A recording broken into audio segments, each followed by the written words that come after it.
The Justice Department has unveiled a new plan to crack down on violent threats against election workers. U.S. Attorney General Merrick Garland detailed what threats the DOJ is keeping an eye on. We're just seeing more and more. It's coming faster and faster. It's now AI fueled.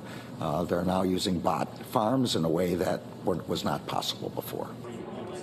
Garland also announced DOJ actions against Russian government-sponsored attempts to manipulate public opinion ahead of the election.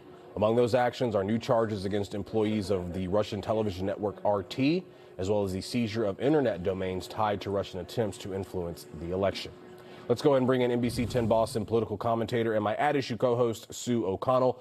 Sue, back in 2016, Russia was caught hacking politicians. In 2020, they were caught creating fake social media accounts to spread misinformation. Now here we are in 2024, and they're accused of tricking right-wing influencers into pushing Putin's talking points.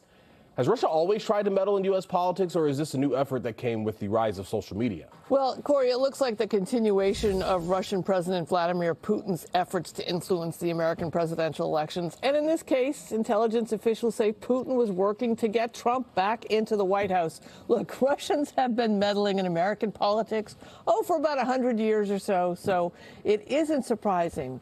This evolution of co-opting these influencers, including names you should know, Tim Pool, Dave Rubin, Benny Johnson, Lauren Southern, all big names with huge audiences. There should be a warning for all of us to be skeptical, not necessarily suspicious, but skeptical and critical thinkers about who we are looking to for our news. Look, we're not perfect here in mainstream media, right?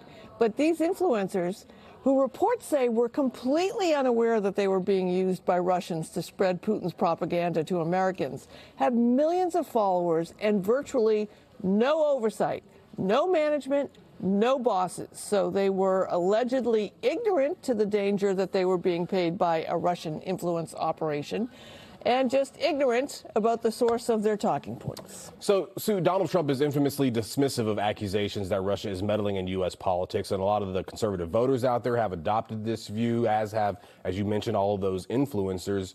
Why are Trump and so many Americans reluctant to recognize that Russia is meddling in our elections?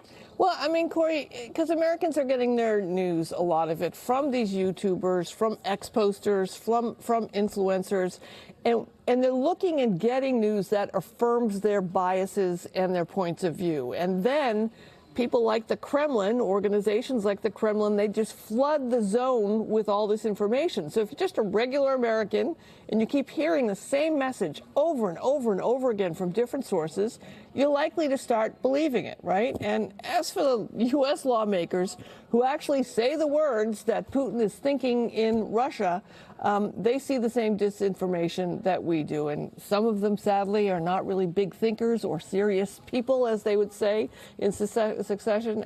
But the propaganda reinforces a bias or suspicion that they have, and they take it at face value. Now, as to why Trump doesn't believe the Russians are trying to put their thumb on the scale to help him win, well, that would take an amount of self-awareness that I don't think Trump actually possesses.